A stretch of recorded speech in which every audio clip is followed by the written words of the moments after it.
Ayan, kay John Ray Maglunog. Shoutout sa'yo, idol. Maraming salamat sa suporta mo.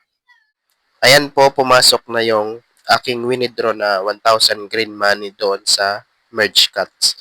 980 yung pumasok sa aking GCash. Meron po siyang 20 pesos na withdrawal fee. Check natin doon sa Merge Cut kung success na. Okay guys, success na yung winidraw ko na 1K sa green money dito sa Merge Cut. Ayun siya guys, success na.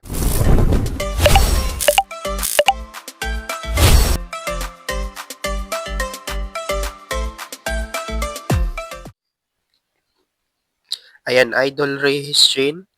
Ito na yung inaantay mong update dito sa Green Money. And dito, magwi-withdraw ko. Ito na yung request mo. So, pasensya na kayo sa boses ko guys kasi may sakit ako.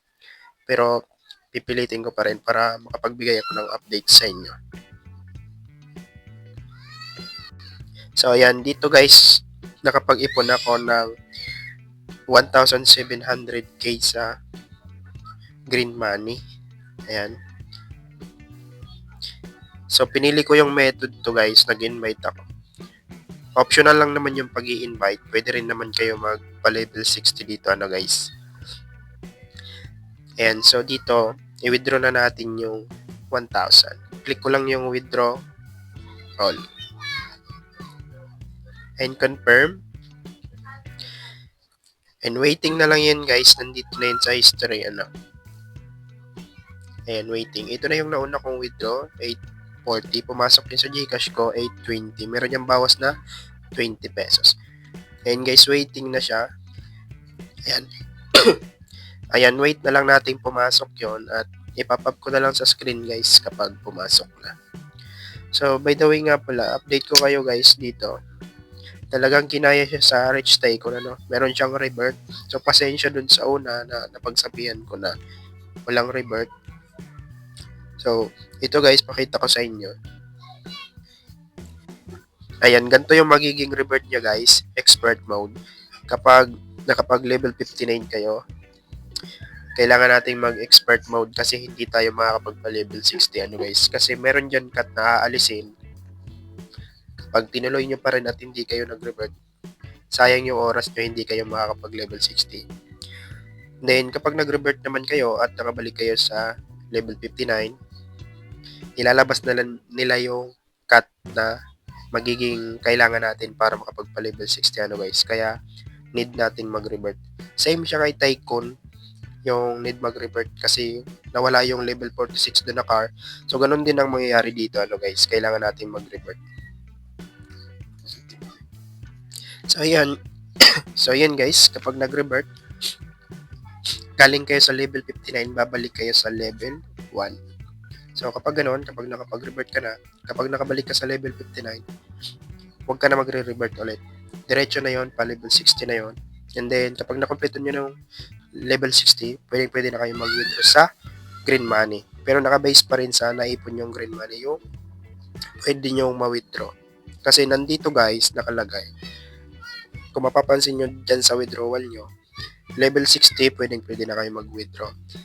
Ito sa akin, ang pinili ko is nag-invite ako. Kaya napabilis yung withdrawal ko. Ayan. Dito guys, pakita ko sa inyo yung invite ko. Ayan. Sa TikTok ako guys, nag-i-invite para mas mabilis. So, ganun din naman, bigyan ko na kayo ng tips. Mag-posting kayo sa TikTok. Huwag kayo gagamit ng real account. Ano? Gumamit lang kayo ng dummy account. Gumawa kayo ng dummy account. Tapos mag-post kayo about dito sa Merge Cut. Ayan, legit yan guys. Sipagan nyo lang. Ganun lang talaga yung kitaan niya. Ayan, dito naman guys, para matipid yung 200 ads everyday, bigyan ko kayo ng tips. Huwag na kayong gagamit ng auto at ng speed. Gamitin nyo lang yun pag may i-repair kayong cut or kapag kukuha kayo ng coins kapag wala na. Para matipid nyo yung 200 ads everyday. Para mas mabilis kayong makapagpa-level up. Kasi kapag nagamit pa kayo ng auto, ginawa nyo yan mga kalagay dyan, Kapag kinuha nyo pa yan, syempre gagastos pa kayo ng ads. Counted yan doon sa 200 ads na limit everyday. Kaya, tipirin nyo yung ads para mabilis yung pagpa-level up, ano guys. And then, dito naman sa treasure. And sipagan nyo lang dito guys, kapag napuno nyo yan, meron yung 500 pesos. 50k yan sa blue bill, equivalent yan is 500 pesos. And dito nga pala guys sa blue bill, kung naguguluhan kayo kung magkano yung equivalent niyan, nandito guys nakalagay 100 blue bill is equal to 1 peso. Halimbawa, nakaipon kayo ng 1,000 blue bill, equivalent niyan is 10 pesos. Ayan, dito nga pala guys, madaming naguguluhan. Kapag puno na daw yung space, wala nang ma-merge, ano daw yung gagawin? So, napaka-simple ano guys. Halimbawa ito, ilong press nyo lang yung pinakamababang level ng cut. Ganyan, tapos i-drag nyo papunta sa exile. So, ganun lang naman para makapagbawas kayo ng cut at magkaroon ng spaces. So, yun lang naman guys, ang update ko sa inyo dito sa merge cut. So, antayin na lang natin pumasok yung green money. Update ko kayo kapag pumasok na, no guys. So, legit yan, sundin nyo lang yung mga tips na tinuro ko dito sa merge cut para makapag-withdraw rin kayo, no guys. So, yun lang naman. Kung nagustuhan nyo ating video for today, huwag kalimutan mag-like and share. Maraming salamat.